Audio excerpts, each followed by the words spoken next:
सागर की एक बेटी ने एमपीपीएससी 2022 परीक्षा में 10वां स्थान हासिल कर इतिहास रच दिया है। मकरोनिया आदर्श नगर निवासी अनुश्री शुक्ला का असिस्टेंट डायरेक्टर फाइनेंस के पद पर सिलेक्शन हुआ है। यह मध्य प्रदेश में एकमात्र सीट थी। रिजल्ट आने के बाद पूरे परिवार में खुशी का माहौल है। मोहल्ले वालों ने ढोल नगाड़े बजाकर मिठाई खिलाकर फूल माला पहनाकर स्वागत किया। रोहित मोबाइल, सबसे कम रेट की गारंटी, थोक रेट में 0% फाइनेंस में मोबाइल और इलेक्ट्रॉनिक आइटम उपलब्ध। खाद गोदाम के पास मकरोनिया चौराहा सागर। बिटिया के इस खुशी में परिवार के लोग नाच उठे।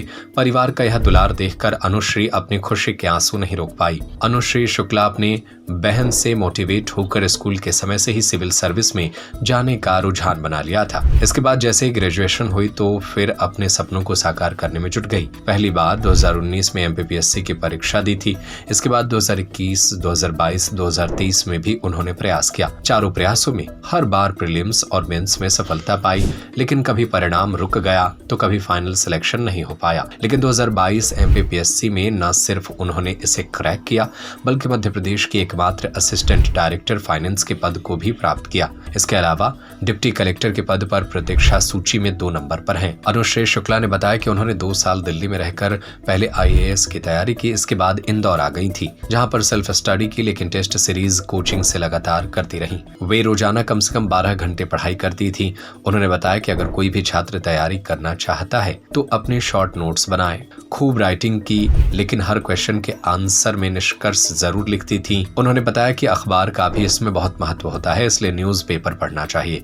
इसमें अभिव्यक्ति जैसे जो कॉलम होते हैं उनको पढ़ने से विचार बनते हैं। अनुश्री ने अपनी स्कूलिंग सेंट जोसेफ से की थी। इसके बाद भोपाल के कॉलेज से इलेक्ट्रॉनिक एंड कम्युनिकेशन से इंजीनियरिंग की थी। इनके पिता वीपी शुक्ला पीएचई विभाग से रिटायर्ड इंजीनियर हैं। माँ अंजलि शुक्ला गृहिणी और भाई अंकित शुक्ला सेंट्रल बैंक में मैनेजर हैं। सबसे पहले तो मैं बोलूँगी कि ये जो मतलब 4th अटेम्प्ट में है, तो प्रॉब्लम ये थी कि सिर्फ 2nd अटेम्प्ट एक ऐसा अटेम्प्ट था जिसमें मेरा प्रीलिम्स क्लियर नहीं हुआ था। बाकी पहले में मैंने मतलब साक्षात्कार तक पहुंची हूँ। तीसरे का अभी रिज़ल्ट ही नहीं आया और चौथे का आया है अभी रिज़ल्ट, क्योंकि 13% होल्ड में है उसमें 21 का। तो मतलब आपके ये जो परीक्षा है ये सिर्फ आपका ज्ञान नहीं टेस्ट करती है, इसके साथ धैर्य का भी परीक्षा होती है और परिवार वालों के धैर्य का, आपके धैर्य का, मानसिक परीक्षा भी है एक तरीके से, कॉन्फिडेंस का भी। तो ये है। और जहाँ तक तैयारी की बात है तो मैंने शुरुआत में मतलब मेरा यूपीएससी की तैयारी कर रही थी मैं, तो उसके लिए मैंने 9 महीने की कोचिंग करी थी कॉलेज के बाद।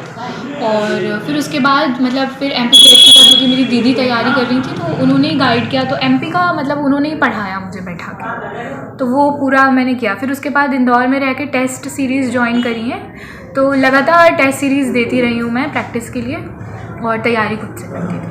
ये आप टॉप 10 में इस बार जगह स्थान बनाया है आपने, तो और जो दूसरे बच्चे तैयारी कर रहे हैं तो आपने किस तरह से ये तैयारी की थी और दूसरे बच्चे इसका मतलब किस स्ट्रेटेजी के तहत इस पे काम करें कि उन्हें भी सफलता मिले? मतलब देखिए 3 पड़ाव होते हैं जैसे परीक्षा के, तो तीनों पड़ाव की थोड़ी सी स्ट्रैटेजी डिफरेंट हो जाती है। हालांकि किताबें और मतलब सिलेबस लगभग सेम ही होता है। तो जो सबसे पहले पड़ाव में प्रीलिम्स है तो वो एक तरीके का फिल्टर करने का एग्ज़ाम होता है कि मतलब जो बच्चे सीरियस हैं को नॉन सीरियस से थोड़ा हटाने का। तो उसमें है कि आप जितने ऑब्जेक्टिव क्वेश्चंस की प्रैक्टिस करेंगे और आपके कॉन्सेप्ट जितने क्लियर होंगे उतना फ़ायदा होता है। सेकंड स्टेज रिटन एग्ज़ाम होता है, उसमें आप जितनी राइटिंग प्रैक्टिस करेंगे उतना फ़ायदा होता है। और कोशिश करें कि अपने आंसर्स को थोड़ा हट के बनाएं दूसरों से। अगर सब जैसा आंसर लिख रहे हैं आप वैसे ही लिखेंगे तो एवरेज मार्क्स मिलेंगे। करंट अफेयर्स को अपने आंसर्स में मिलाने की कोशिश करें और जितने फैक्ट्स के साथ निष्कर्ष ज़रूर दें हर उत्तर में कोशिश करनी चाहिए, शॉर्ट छोड़ के। और साक्षात्कार के लिए तो न्यूज़पेपर तो मुझे लगता है तीनों चरण में जिस दिन से आप तैयारी शुरू करो उस दिन से आपको न्यूज़पेपर पढ़ना स्टार्ट कर देना चाहिए। तो उसका तैयारी में भी हेल्प होती है और आगे भी उसकी बहुत हेल्प होती है, क्योंकि आप जिस सोसाइटी, जिस समाज के बीच में आप आज आगे चल के काम करेंगे तो समाज में क्या चल रहा है ये तो पता होना ही चाहिए। तो ये न्यूज़पेपर है, बहुत बड़ा पेपर होता है, तो इसमें किन चीज़ों को लोगों को मतलब पढ़ना चाहिए ताकि उनके काम आ सके? इसके लिए एक एग्जांपल से मैं आंसर दूंगी। हमारे एक सर हैं तो मतलब थोड़ा कॉमेडी करके बोलते थे वैसे कि हम लोग भी शुरू में नहीं समझ में आता कि क्या पढ़ना है क्या छोड़ना है ना, तो वो ऐसे बोलते थे, हम पूछते थे सर क्या पढ़ना है क्या छोड़ना है, क्योंकि पेपर पढ़ने में ही बहुत टाइम लगता है। तो वो ये बोलते थे कि आप जब पेपर पढ़ते हैं और पेपर पढ़ने में जो सबसे मज़ेदार जो खबरें लगे वो नहीं पढ़नी, वो छोड़ने की होती है। और बाकी ये है कि जैसे आप सिलेबस अगर याद कर लेंगे ना आपकी परीक्षा का, और आप वो देख लेंगे कि कैसे किस प्रकार के क्वेश्चन पूछ रहे हैं, तो अपने आप समझ में आ जाएगा कि न्यूज़पेपर में छोड़ना क्या है। जैसे शासन से जुड़ी हुई जो भी खबरें आती हैं, शासन स्तर पे नीतिगत जो खबरें होती हैं, या पॉजिटिव जो एग्जाम्पल्स आते हैं सोसाइटी में जो हो रहे हैं, जो आप जैसे मैं ऐसा सोचती थी कि अगर मैं डिप्टी कलेक्टर या ऐसे कुछ बनूंगी तो मैं क्या करूँगी, तो ऐसा कुछ मुझे एग्जाम्पल मिलता था तो मैं अपने आंसर में जरूर करती थी। अभी जो आपने बताया कि बहुत कम उम्र में आपका सिविल सर्विस की तरफ ध्यान चला गया था, हाँ। तो कब ये आपके लिए लगा था कि हमें इस तरफ जाना चाहिए? सर देखिए, रुझान तो मतलब था, क्योंकि मैं जैसा मैंने आपको बताया कि मेरी जो बड़ी दीदी थी वो तैयारी कर रही थी, तो वो मुझे बहुत चीज़ें बताती रहती थी कि कैसी लाइफ होती है, क्या काम करते हैं। तो मुझे ऐसा लगता था कि ये एक मतलब सिविल सर्विस ऐसी जॉब है जो मतलब मुझे करने में मज़ा भी आएगा और मुझे इन दी एंड सेटिस्फेक्शन भी मिलेगा कि चलो हम कुछ तो कर रहे हैं। तो ये कारण था, पर उस समय मतलब मैच्योरिटी भी नहीं थी और बहुत समझ में भी नहीं आता था। फिर धीरे धीरे जब बड़े हुए कॉलेज में आए तो मतलब थर्ड ईयर तक, फाइनल ईयर तक कंफर्म था कि यही करना है। मतलब मेरा प्लेसमेंट भी हो गया था कॉलेज से, पर क्योंकि फाइनल हो गया था तो फिर मैंने उसको ज्वाइन नहीं किया। अब आप और कहाँ जाना चाहती, क्या सपना है आपका? अभी तो मेरी प्रयास तो हमारे से मेरा सेकंड वेटिंग है।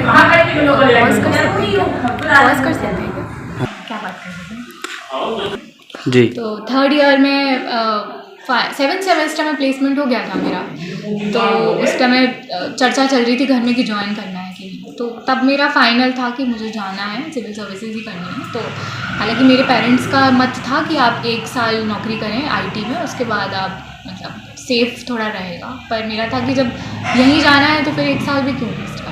रोहित मोबाइल, सबसे कम रेट की गारंटी, थोक रेट में 0% फाइनेंस में मोबाइल और इलेक्ट्रॉनिक आइटम उपलब्ध। प्रथम शॉप सरस्वती मंदिर के पास सराफा बाजार सागर, द्वितीय शॉप खाद गोदाम के पास मकरोनिया चौराहा सागर, तृतीय शॉप हीरो शोरूम के पास भगवानगंज सागर। Mobile number 8839393058, 8818815881।